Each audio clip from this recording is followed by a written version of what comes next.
Welcome to the Football Historian Podcast. By all means, enjoy it. He will go right to the very top.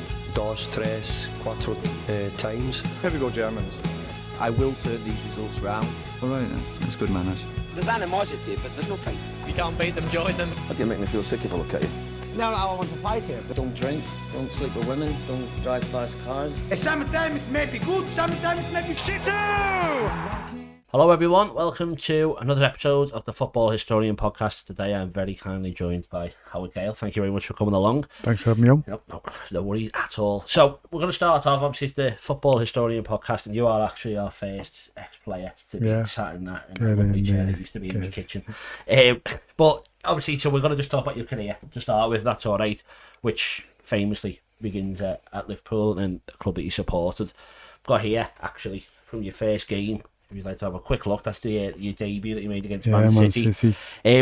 On that same season, 1980-81, it's your debut against City. Your first start was against Spurs. Sunderland was your first Anfield start, but I think the question you must get asked the most is Bayern Munich in the semi-final of the European Cup. But before we go on to that, just what was that first season like for you? Obviously, you flicked on that page there. It was Alan Hansen, It's quite a good team you were in. So what was it like playing for Liverpool? It's ironic really, because I was watching that Munich game last night and a few more games from around that era, and I didn't really. I did, but it come to a position where we were a lot better than what people thought. Yeah. As a team, and again, when you've seen some of the pitches that we were playing on, and we were playing 1-2 touch football, which was above what any other clubs again were doing, and it was a juggernaut which was just about to be unleashed on the football league. We were going through a transition period with Shanks had left in the summer of 77, was it 77 when I first came? Yeah. And I was a little bit gutted actually, because I'd missed him, you know what I mean? Because he was God for us as a club. He helped us and made us believe in ourselves, and we have that philosophy until this day. Yeah, of course. Well, and obviously, you said that season, it must have been amazing for you to play for the club you supported. And yeah, was it any shame that it was so brief? It was 5 appearances, I think, in one season. And what was that? Did you think from then you were going to kick on and start getting more games, or was it a shock that maybe you didn't? Yeah, well, I'd made an impact in that 81 season with the game in Munich. The following Saturday, scored at Spurs. Played in a game at the last game of the season at Anfield, where we got beat 1-0 by Sunderland, and Sunderland needed to win to stay up, and the game was of no significance for us, and there was a lot of innuendos and complaints levelled at us because we'd been beaten at home. We hadn't been beaten at home all season, and last game of the season, and then I know again the boss, the gaffer, Dougie, he was a North East man, and he was quietly pleased again, as I say, that Sunderland had been able to avoid relegation. Yeah, well, and then obviously we go on. Obviously, I know a lot of people must speak to you about Bayern Munich, but obviously there's life after Liverpool for you, and you had a couple of loan spells. We got here Fulham and Blackburn. What was it like for you to be sent out on loan? Well, Blackburn, I was sent out on loan to Fulham to gain experience. I was kind of like stagnating in the reserves. It was too easy. I'd gone past that level, and I needed sort of like first team football, so he sent me down to Fulham. Bobby Campbell had asked could he buy me, and the club have said no, and he's come back to the club and asked him could he have me on loan. So I went down to Fulham for 2 months, which was a great experience for me. And what division were they in then? Sorry, they were in I think they were still in the first division. Yeah, the old first division. And I was recalled back to Liverpool for the 81 game in Munich. Right, okay, so it was just getting experience. And was that just much needed? Did you say you was just as I say, I was stagnating playing in the reserves. I needed a challenge. It was too easy. Yeah. And like I was scoring hat-tricks and 2s and 3s, you know what I mean? I'd gone into the manager and I'd asked him. I said, listen, can I go out on loan to get some experience? And he said, leave it with me for a couple of weeks. And I'm not sure whether he contacted Newcastle or whether Newcastle had contacted him. And Arthur Cox had asked, could he take me on loan for a couple of months? Because that was the time when Kevin Keegan had that eye injury. He'd had a finger or a nail in his eye and he was out for a couple of months because of it. So he took me on loan. So, and then you went from there. And obviously, I just want to talk about Birmingham as well. Obviously, that was like a permanent home for you. Obviously, you had a few loan moves. Moving away from Liverpool, you know, what was that like? Did you feel like this is my career starting now and you're going to go and make a name for yourself, or was it a scary thought? Well, it was obviously a scary thought. You're leaving one of the best clubs in Europe, which is, again, just about to roll on to be a juggernaut. And I'm going to a club which is basically struggling in the same division. And has had a history of struggling. But I knew that I had to move away from Liverpool to get first team football. Yeah.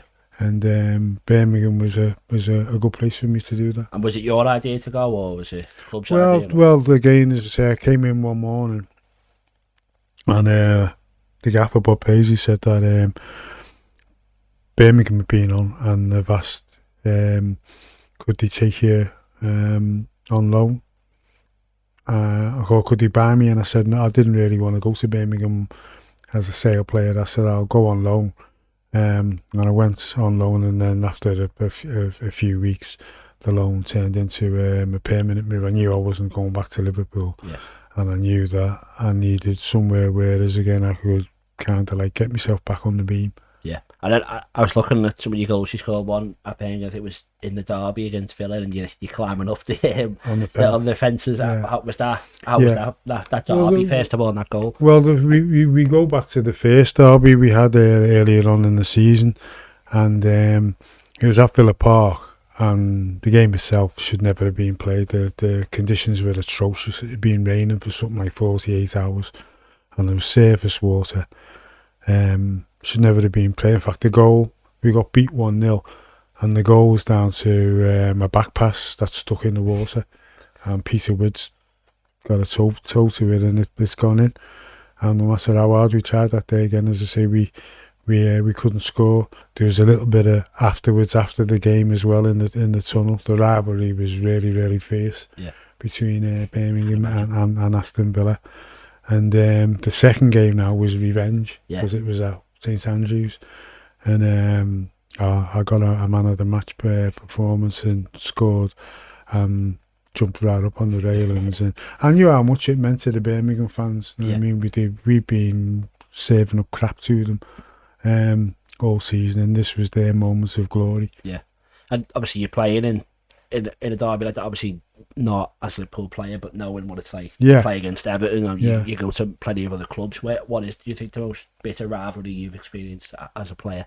Well, if you look at all of them, you look at Sunderland, Newcastle, Birmingham, Aston Villa, Liverpool, Everton, but I think the rivalry in this city is a rivalry to itself. Yeah.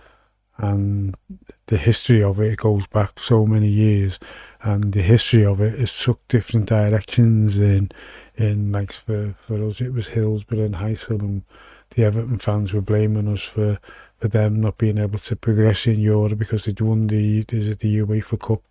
The Cup Winners' Cup. Cup, and they thought that their time was going to start now, but all the English clubs got banned out of Europe. Yeah. So there was a bitter divide. That's right, but it obviously stems back to that. And maybe we just touch back to Birmingham again. You only spent a year there, and obviously you said it wasn't sorted that it was going to be a permanent move until you were there for a while. But why was it? No. It was what's the name?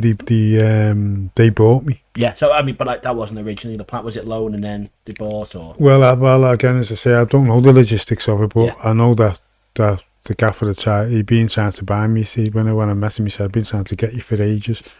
He said Liverpool weren't having it. Yeah. Understandably, you know what I mean. Again, I'm a growing prospect for LFC, and if there'd have been an opportunity to stay, then I'd have stayed at Anfield. But I just knew that the the chances were limited, and I think I was 23, so I was getting on in age, and I hadn't played enough league football that I knew I needed to do to get experience to progress. Yeah. Well, I saw also, I think Curtis Jones scored in the under-21s final for England. He was the first player since yourself, first Liverpool player since yourself to do so. I've got it down here, you were an over-age player for the under-21s. So how did that work at that time? Well, they used to have I think you were allowed 2 over-age players to sort of like giving the over-age players maybe an opportunity that they wouldn't be getting playing up for the 23s, but also again giving the under-21s again a little bit of experience, helping in the progression.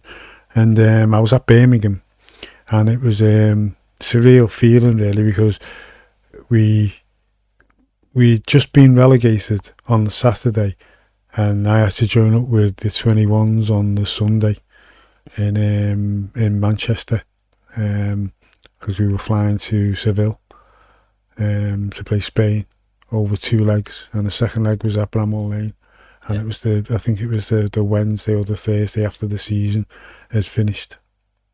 So I went there with a forked tongue, you know what I mean? I was absolutely gutted that my club had been relegated. Yeah. And here I am, I'm getting an opportunity. And I think the plan was that I was on standby for, I think it was Mexico. I was on standby for the full England squad. I think that's why they played me in the in the 21s to see how I could cope in that environment. You scored. And I scored, and they took Mark Haitley. Instead of me. But I was going to say, in that under 21s team, obviously as an underage player, there was like Dave Watson, Gary Stevens, Steve Hodge, and Mark Haitley. So. Well, again, the Everton lads had just won the league. You know what I mean? So again, they were buzzing. Derek Mountfield was another one. Paul Bracewell. They were buzzing. So. You know what I mean? Again, they had, I think they had about 5 or 6. Gary Stevens, was another one. They had about 5 or 6 players in that squad who'd only come into the squad as a result, I think it was from their endeavours with the clubs. Yeah.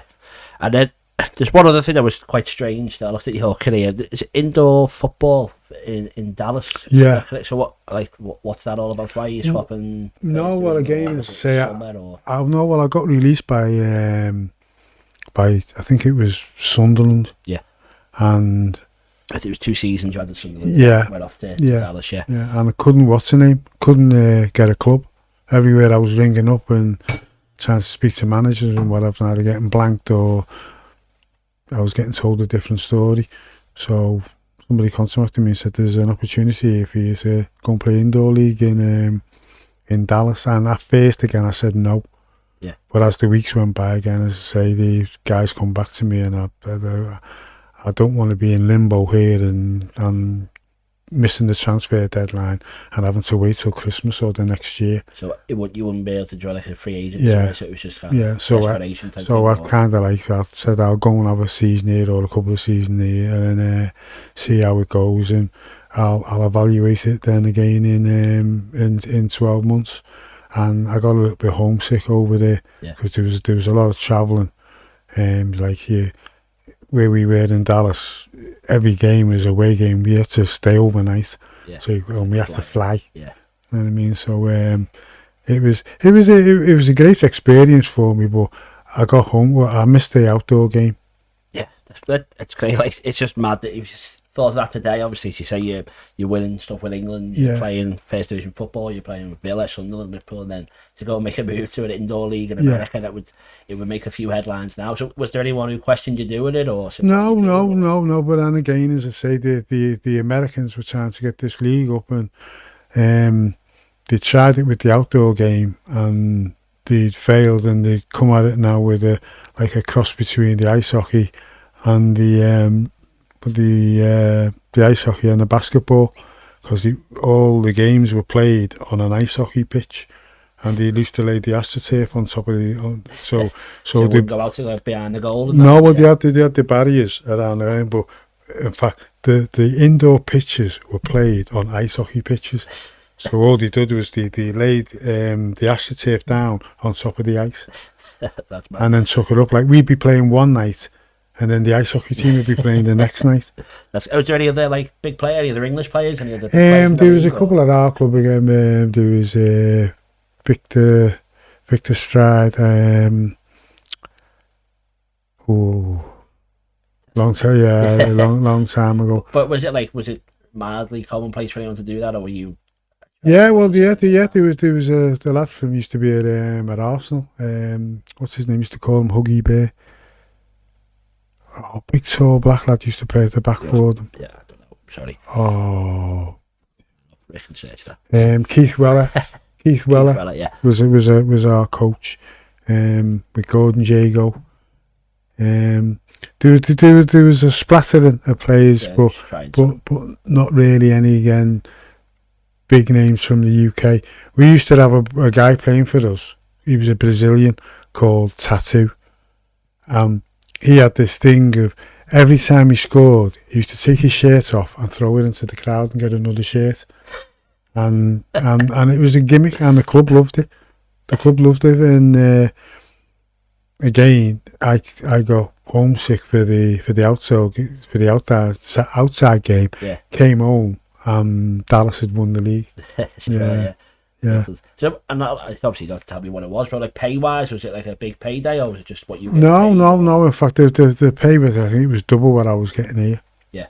But it's a big life change. Yeah, they would, and obviously again, I had my accommodation and all that paid for, so it allowed me to save a few bob. And how long were you there for? Sorry? I was there for about 7 months. Yeah, I was just dead interested in how many aside was it? 11 aside, 6 No, aside? it was 6. Yeah. 6 aside, indoor, and you could change substitute. They had a sim bin.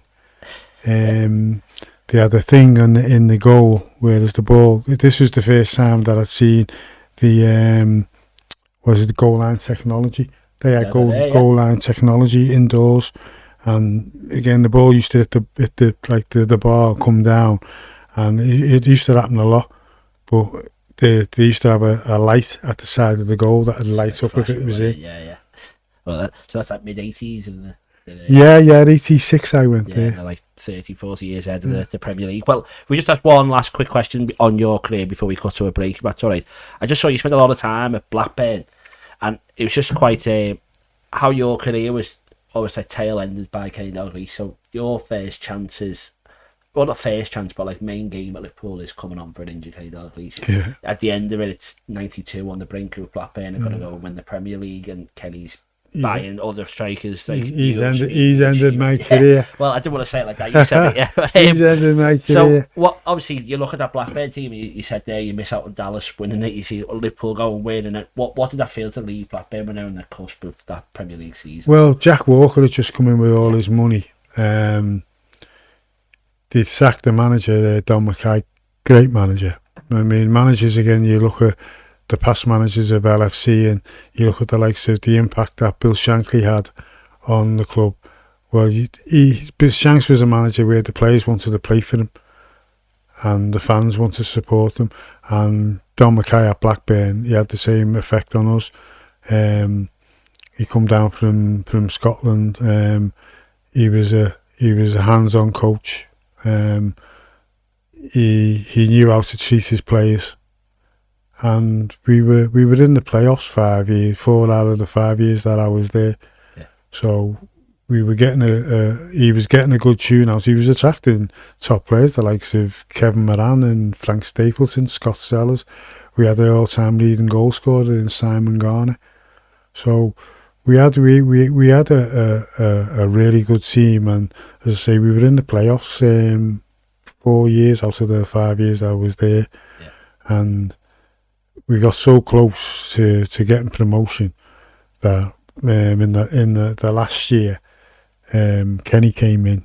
He sacked Don Mackay. Kenny came in, and I thought, well, Kenny's come from Liverpool. Obviously, I would have thought that we would have adopted some of the playing style of Liverpool, and because I know it, I thought that I would have fitted in, but it wasn't to be. And I'd had I wouldn't say a beef, but I'd had a disagreement with the club. I had an injury, and the club had had said to the physio, don't tell the players what the injuries are or what the extent of them are or how long it's going to be. I had a hamstring problem that kept on reoccurring. It kept me out for about 6 months. So I just said, it's like, this is to reoccur and I'm getting depressed here. So I went and seen an osteopath myself. Yeah. When I went in the room with the boy, he just said, your back's out.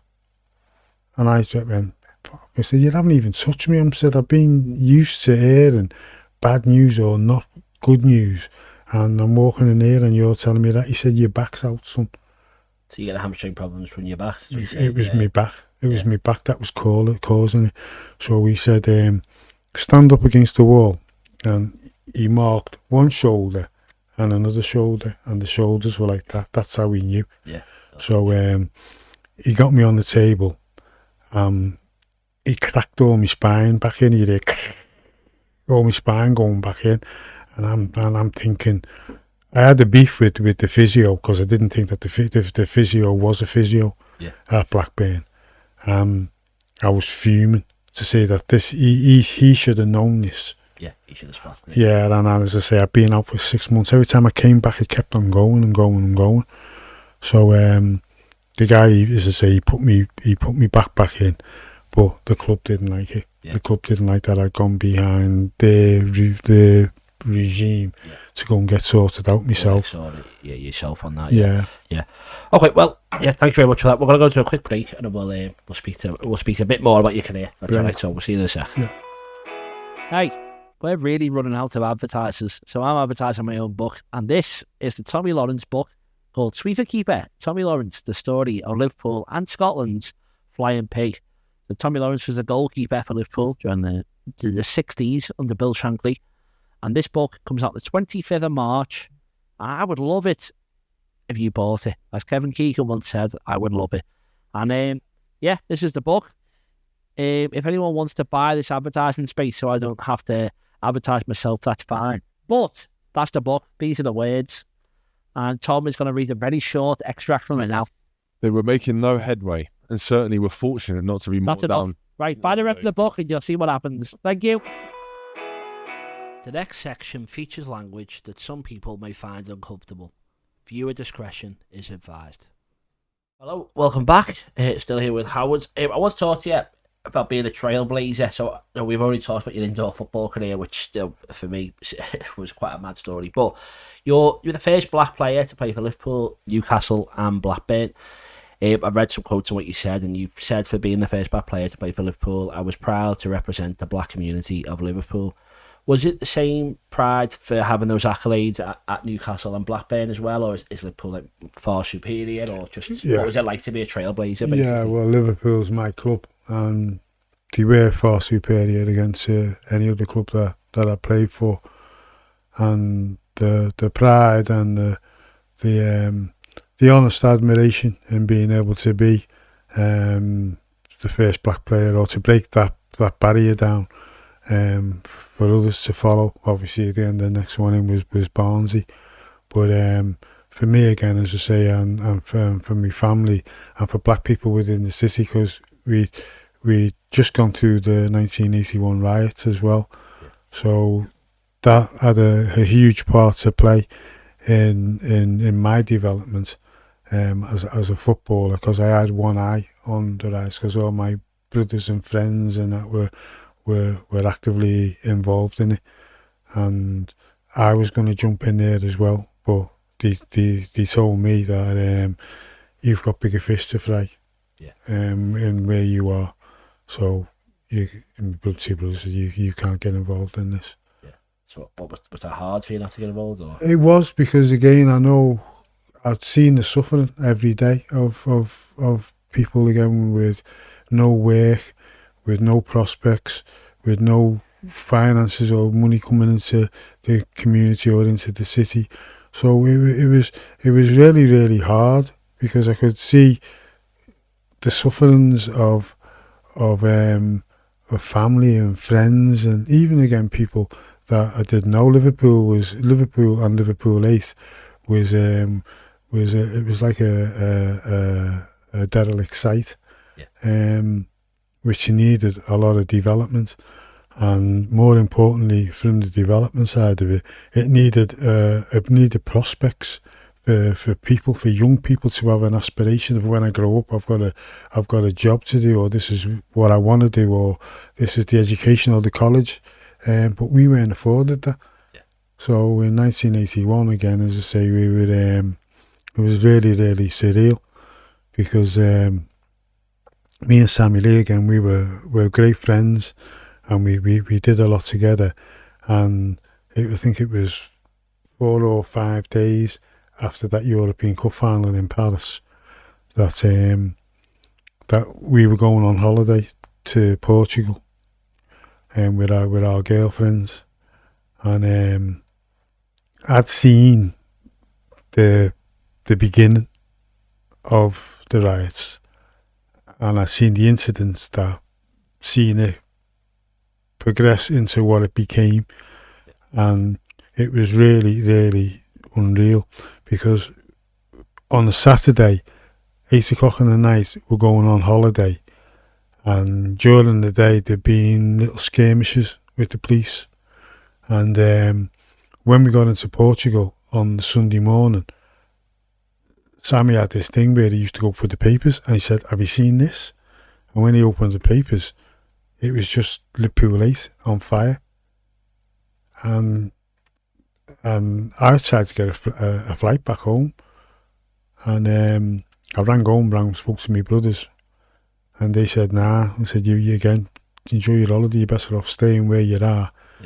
And even, it was 2 weeks later when we went back, they were still rioting. It was still going on again, and I was catching the like the end of it, whereas the police had these jeeps and they were driving up and down, and they were hitting those trees, the other trees used to plant along the side of the road for the bigger trees to grow out of. They were just hitting them, and the tree used to go down. They went over it, the tree came back up. So this is what the police were doing, but they were trying to intimidate and it wasn't working. And they took a batter in those 2 weeks, the police. So obviously, you said there wasn't opportunities for people in that community. So did you feel like you had to act as a role model for people? Like this is what you can do, and I knew the importance of what I was doing, and I was hoping that it was going to affect other people's lives in a positive way. I tried like hell to get some of my friends, Stephen Skeets, I got him a trial at Liverpool. There was a guy called Stevie Cole. He got murdered not long after leaving Liverpool. So I was trying to, everywhere I went to Birmingham. I took lads from our area, got them trials at Birmingham. I went to Blackburn, took lads from our area, got them trials at Blackburn. I always tried to help somebody else, or use my position to help somebody else up the ladder. Well, obviously that's very admirable to do that. But for you to be the first black player at 3 different clubs is obviously firstly amazing, and it's a great thing for you to have. But obviously, I'm sure you would happily have not been the first black player for small people. And I said that, and the indictment is in the statement that I was the first black player in 1977. And when you look at the world of football today, is that black players on clubs are well represented within the realms of football. It hasn't advanced as yet to coaching or management or any other realm, but black players again are grounded now within most clubs, within most first teams. But it's that next stage now as a black man looking to see where progression is. When's there going to be a black coach who's not a foreigner, who's brought up with the ideology of what we do here in the UK? And there's been those again who you would have thought would have fitted that mantra again. Barnsley again, Incy, who had short spells in management. But talking to them two, they always felt that they never really had the full support of the board or the club itself. Yeah, it's like, well, extra barriers you've got to win over. Yeah. It's unfair. Well, it's like they're waiting for an excuse to sack you. Yeah. You know what I mean? Two steps back before you do the door type thing. Yeah. Well, obviously, for you, again, to be the first back player, that means there aren't many others at that time. So what was it like racism in football at that time? Was it in the dressing rooms that you were in? Was it other teams? Yeah. Well, as I say, and I've mentioned it in my book again, that Liverpool weren't exempt from it. Yeah. There were people inside Liverpool who were damn right horrible, and we're using it as a way of affecting my performance. But I had two good brothers behind me who told me again, or wised me up on how to approach it. And there was a time where there was a certain person within the club who was making my life hell. I went home one day and said, I'm done here. And our kid said, you can't do that. I said, it's like just been talking about. He said, you're representing the community here. He said, if they see you're a failure or you're a packer in it, they're not going to come for anyone else. So I told them what was going on. And our kid said, listen, do you want us to go up there and we'll deal with him? Because they'd had a position with Tommy Smith a few years beforehand. And he was a bully. Yeah. And when my brothers said that, they said, listen, you've got to do it or we'll sort him. So it was one day in training. I've had a shot and it's hit I got very good striker of the ball, and it's hit him on the inside of his leg, and he was jumping and hopping around, and he started calling me Black Soul Motor around, and I just stopped. Everyone stopped, and I went, if you ever call me that again, one night when you go to bed, you go out your room for a piss and I'll be there, and you'll never ever forget that moment. He looked at me and he seen that I wasn't messing, and he seen that I'd done it in front of everyone so everybody could see. So anyone else who wanted to follow his pathway, I was ready to deal with it now. So he didn't say nothing, and kind of like he kept out of my way or off my case. And I'd admired this man, you know what I mean, as a Liverpool legend in the 74 cup final, you know what I mean, and to go and into an environment where an idol is actually a bigot and a racist, then your whole aspect in again. I'm thinking, if this is him representing the club, what else is going on there? Who else thinks I'm Miniger a coon or whatever? Yeah. So it's it took a lot of straightening, a lot of things that I had to deal with. When Bruce Grobbelaar first came to the club, he come from apartheid regime from South Africa, which I was opposed to. Yeah. And there's times again where me and him nearly had beef around the same things, because again he had that mentor and that ideology of a white South African who didn't have any discord again for black people. Yeah. Again, as I say, I made him change that view. So it's two different ways to deal with it. You have as you were initially thinking, do you go away from it, or what your brothers advised and was the right thing is facing up and telling people they're wrong, and obviously that takes a lot of strength to do that with massive people in the dressing room who are leaders and voices. Yeah. So obviously again, it's admirable that you've done that. It's brilliant, because as somebody, again, I admire all our captains that we had in Emlyn Hughes, in Phil Thompson, and Graham Souness. Because when I done that morning to Tommy Smith, Graham Souness walked past me and went, brilliant. Yeah. Went brilliant. Again, for standing up for him, for yourself. And because again, he didn't like Graham Souness, because Graham Souness had took over his captaincy. Graham was arrogant, and he knew that he couldn't mess with Graham neither. Yeah, he's captain. Yeah. Well, I say it's amazing you've done that, and I know we were.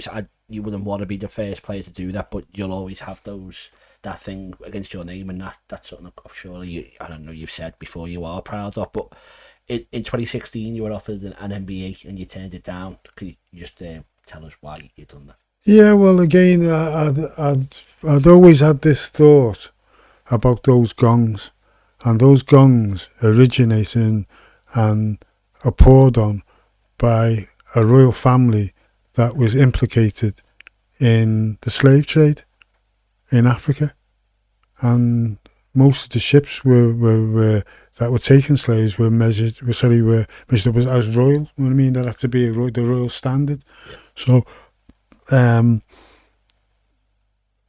the truth about what went on in the slave trade again has never really been told. I mean, it's only been told as a harker, and again, maybe again people will find it appalling. But there was over, I think, 100 million Africans that were thrown into the Atlantic Ocean. They didn't make the journey through disease, through punishment, through whatever. 100 million tossed into the Atlantic Ocean because they didn't have the disobedience or sick.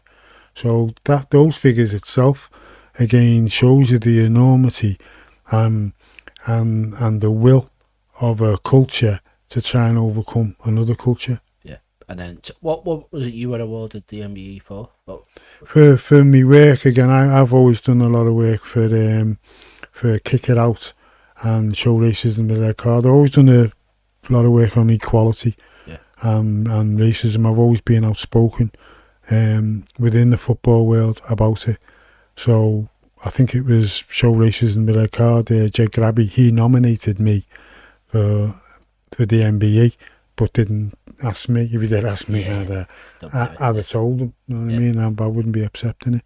Yeah. So that was my stance on it, and it's still my stance again today. Yeah. Well, again, I think it's admirable to do stuff like that, and there's plenty of stories there, and obviously it's an honour to have you in. I'd say with stories like that. But we'll go to another quick breakdown, if that's okay, and we'll come back and keep speaking out.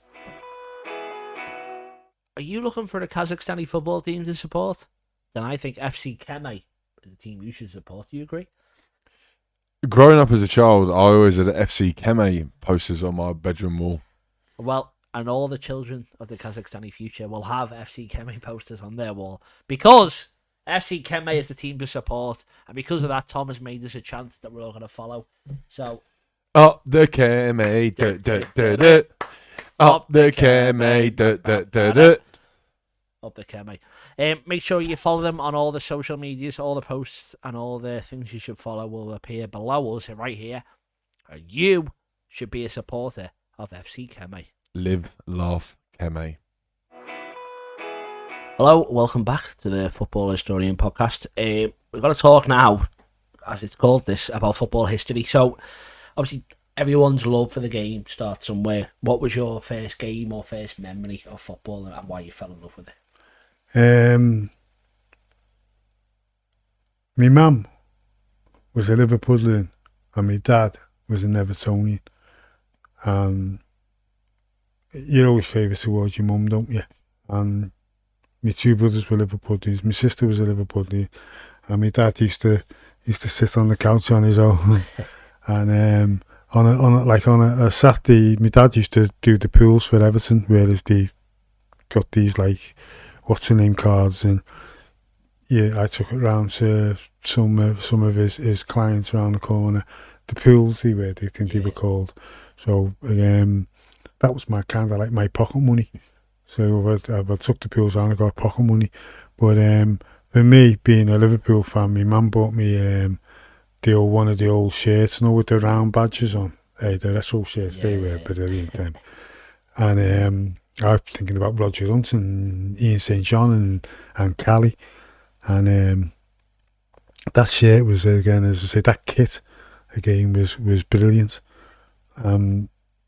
Again, when you got a kit again, like now, again, modern day kids get a kit and they've got 3 or 4 kits. They've got a rack like that. You know what I mean? Whereas, again, we had a kit and it had to last you. But you'd wear it every day, and some days you'd sleep in it.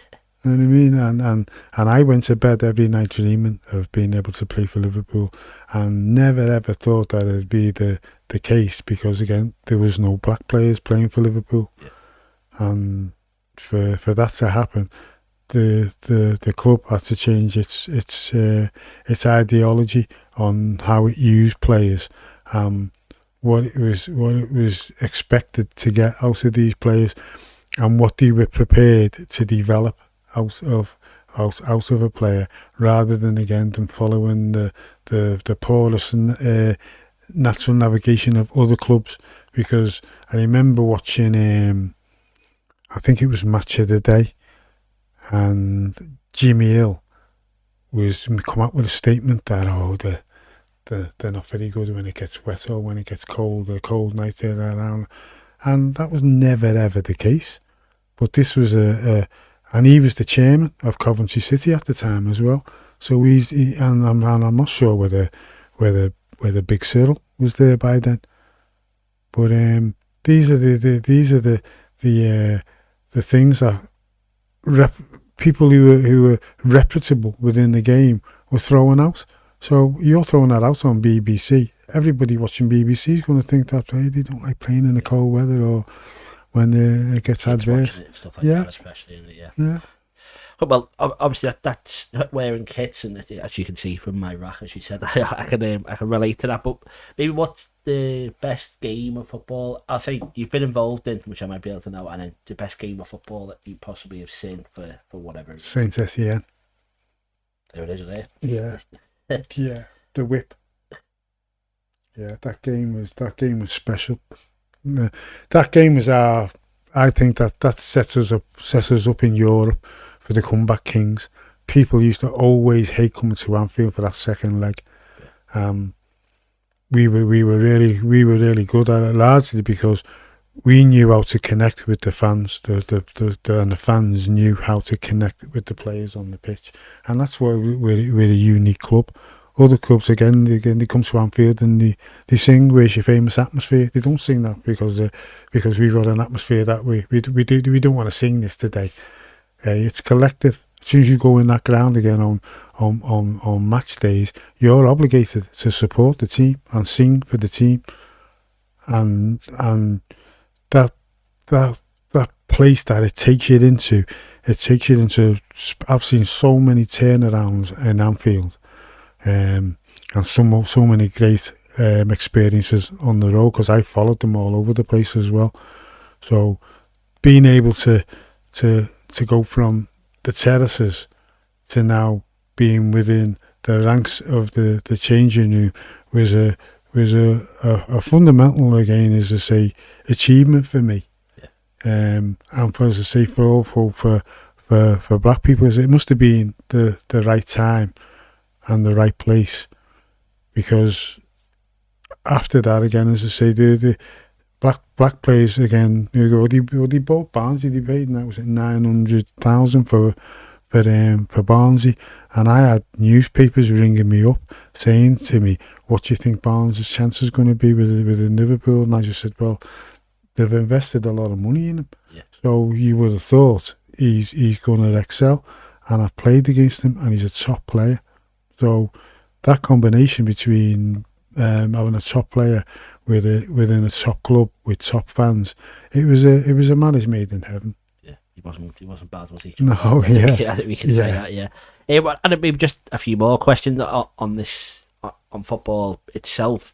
What do you think your favourite era is? Obviously, I know you played, and it obviously couldn't be yourself, but is it before you, after you? All of it. Being a Liverpool fan, I would say I've been fortunate to see the glory while a fan. I've been fortunate to see the glory while a player, and I've been fortunate to see the glory while watching on from a distance. But I've always been a Liverpool fan. When I've gone to other clubs, I've told them, you know what I mean, I'm a Liverpool fan first. You know what I mean? And again, I've had arguments in the changing rooms where they said, "Well, you should be putting your full force again behind this club," and I said, "Well, I do, but I'm a Liverpool fan, and when we play against Liverpool again, I'll try my hardest to get out for my team, but after the game, I'm a Liverpool fan. So never a hint of a Jamie Carragher move from yourself going. No, it doesn't seem to happen that way, does it? Where you get Liverpoolians going to be Everton supporters. I remember back in the 70s, Alan Harper and Kevin Sheedy, because they were both integral parts in our first team, in our club, in the reserves, and it was very, very rare that you seen players go from Liverpool to Everton or Everton to Liverpool. Very, very rare. I'm very, very surprised again when you see that the club would sell to top players like them to your rivals, because they won the league, them two with Everton. Yeah, but of course. Someone should write a book about the players who played for Liverpool and Everton. Yeah. Tommy Lawrence is my latest book, and you helped me with that. And your love for the Bill Shankly era really came through this. I just want to speak, obviously, as a fan, and you said you just missed out on Shankly. What did you think of Bill Shankly's Liverpool?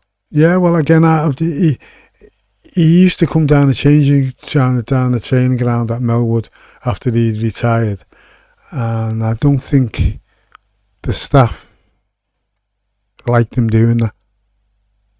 I think he was thinking that he was having a bigger, because he come round, he come to Melwood and pulled me to one side and started talking to me, and I'm just gobsmacked. I'm just standing there like that with my mouth open. This is Bill Shankly, you know what I mean, taking his time out to talk to me.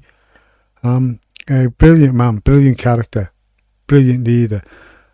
He set in history in our club, and I was thinking, watching some stuff last night, we're a club that no other club can follow or is at their own. We've had more managers that have left our club while on top than any other club. Normally, again, you get the sack for being a manager because you're crap or your team's crap. But our managers have left, and when you look at Shankly, Paisley, Fagan, Evans, I'm not sure whether Kenny walked or whether he was relieved of his job. But most of the managers at our club have left under their own validity, under their own terms. You look around the world again for clubs who have that sort of familiarity with the manager and the fans, and to leave on good terms and to still be a part of the club after they've left. No other club can do it. No, you see banners on the cop with all the old managers. Yeah. I think Carragher says it's the only club in England where managers are above the players. Yeah. Obviously, that's a testament to what the fans do. Yeah. I think you're in a good position to answer this question as well. The top 5 Liverpool players of all time, and if I can be extra mean and ask you to put them in an order, if that would be okay. You can obviously you'll have a good insight of many different eras, but I'd be interested to hear what you say. Yeah, well, 5. Well, you can do 3 if it's easier. No, I'm going to say I'll do 10. Okay, that's bad. For me, growing up, Roger Hunt. This one. Kevin Keegan.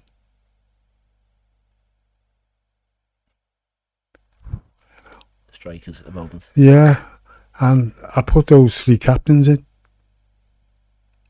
of Tomo, Emlyn, Hughes, and Graham Souness. But there's Dalglish, there's Ray Kennedy, there's Sammy Lee. Wow. Any of the modern era get anywhere near them, in your opinion, or the ones I think before? Well, Steven Gerrard.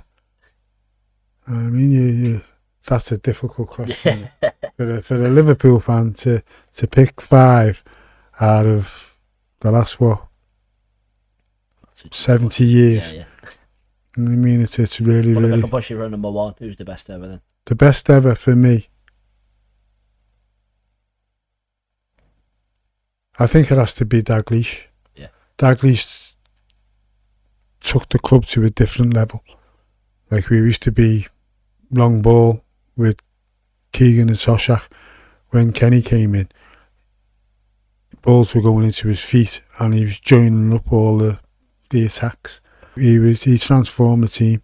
Yeah. So I think and another one again is John Barnes. Again, as I say, as an individual, he was pardon me, unplayable. Would have loved to have played with another black player in the team. Yeah, amazing. Well, I'll ask you that, the best non-Liverpool player that you've seen as well. Non-Liverpool. I played with two lads at Blackburn. Simon Garner, who was the club's overall leading goal scorer, and lad used to play on the left side of the midfield called Scott Sellers.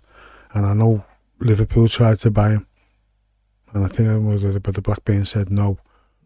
But he was a tremendous player, skillful. Reading of the game was really well, and he was only small, but he was class. He was class. But yeah. Okay, well, we'll do a final break before we come back with it to settle some more football history debates, and we'll see you in a second. Hello, this is the Football Historian podcast. We have a Patreon. Basically, you get to see a lot of stuff for free, but if you could pay, it'd be better for me. But I'm going to tell you why you should do that. So, the first 100 people, Tom, it's £1 a month. You tell me what you can buy for £1. Absolutely nothing. I bet you could buy about 8 flumps. 8 flumps! 3 Freddos at current market rate. Or, go back in the day, many Freddos. But let's not talk about that. We're not bothered about history here at the Football Historian podcast. We talk about facts and we talk about what's happening right now. Please, if you can afford it, become a patron. The first 100 patrons get it for £1 a month. Ridiculous. If you don't buy it, Pete can't move out this garage. I can't move out the garage. But everyone after the first 100, it's £3 a month minimum. Goes up to 5, goes up to 10. If you want to pay a tenner a month, I think you might be crazy. But I would really appreciate your support. And the whole thing, the whole reason we're doing this is that I love football. I love football history. And I spent a lot of money on these lights that you can't see and these mics that you can hear us speaking from. But the reason we're doing it is because this is something that I love and I enjoy. And if you want to support me, Tom, Rick, and everyone else who's behind the camera, I would really appreciate it if you become a Patreon and you will help my dream become a reality. Ta-da. The debate. Right, welcome back. This is the debate, and we're going to settle some of the biggest debates in football history, joined by Howard Gayle still. I'm going to start you off with Gerrard, Lampard and Scholes. I think I want to know who you say, but even if I can give you a 1, 2, 3 off, you're on them as well. Well, Stevie Gerrard carried the club for so many years, carried it. Brilliant gesture when Benitez was trying to sell him to Chelsea and he said no. That to me again is a Liverpool player. He gets the club, and he's kind of like saying, "Well, no one's selling me. I'll go in when I'm ready." And if he'd have gone, we'd have missed out on that. But the Istanbul, because he was brilliant that night. Lampard or Scholes, we get a second place off you. I'd pick Paul Scholes. I liked him as a player. Yeah, I think he again, as I say, I look at he's similar size and build to Sammy Lee, same colour there, but he was a prolific goal scorer for United, and he was part, or he was integral in their success. As so again was Frank Lampard for Chelsea. Yeah. But in that order, it would have been Gerrard, Scholes, and then Lampard. Right, and then settle another one for me, please. Pele or Maradona? Pele. Easy. Yeah. Can you tell me why? Tell me why. I just think overall, again, Maradona was more of an individual. His brilliance was based on that, whereas Pele made other players play around him.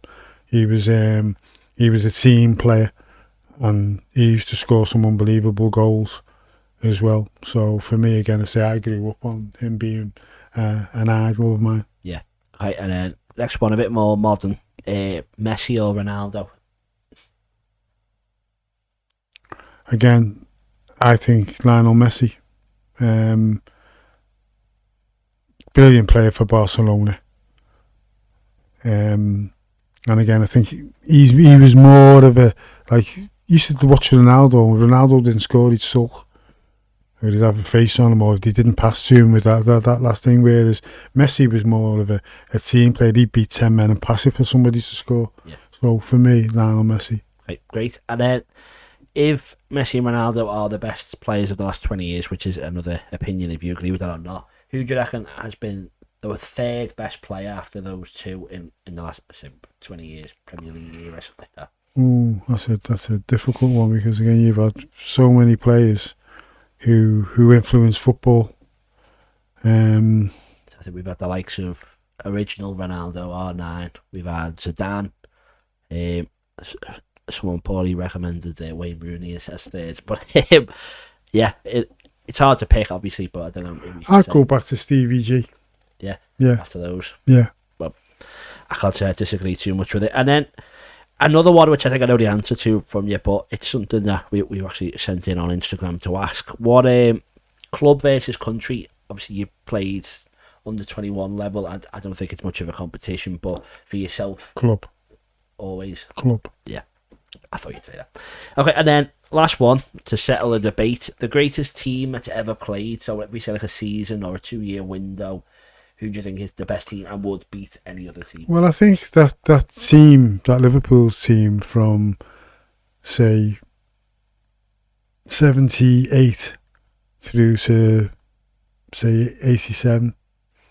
Yeah, I think that that Liverpool team, they were the evangelists again. They set out the template for Istanbul and for moments like that. And we lost our way a little bit with changing managers, and I think that was always the nemesis that was going to come our way, is that once we run out of people in the boot room, who was going to be next? And what the club did was they broke the tradition and went outside of the club to appoint a new manager in Gerard Houllier, and he maybe tried to change things too quickly, but again, as I say, you see the season where he won 4 out of 5 trophies again, which was again a brilliant achievement. But we never reached that height, and again, our goal was to start winning titles again, because Manchester United had been cleaning up, and there was only maybe Arsenal who were threatening that, and I think again in our case, we were just coming up short all the time. We beat Man United but always at Anfield, but we couldn't sustain a challenge. Whereas again, as I say, we become title contenders again. Yeah. Well, yeah, it's not bad. It's not a bad team to select, I'm sure. There'll be many people agreeing as well. Well, I think we finish it up there. Just obviously, thank you very much again. I really do appreciate you coming. Yeah. Is there anything you're up to now? Want to plug now? Anything you want to share with anyone? Or yeah, well, you've got a bit of competition, because I'm starting up a podcast and a radio station, but mine will be global. I say my stuff will be going into Africa and into the Americas. Okay, what that's called, or we can watch it and listen? No, what I'll do is I'll send you a link once. I'll get it up in the next couple of weeks. We'll try and put stuff in for you. That'd be great. Yeah, thank you so much. Thanks for having me on. Yeah. Been an interesting chat, and I think we've got names down at the bottom. I forgot to mention last time, Rick is behind the camera doing all the technical stuff. And thank you very much for watching, and we'll see you in the next episode of the Football Historian Podcast. Thank you.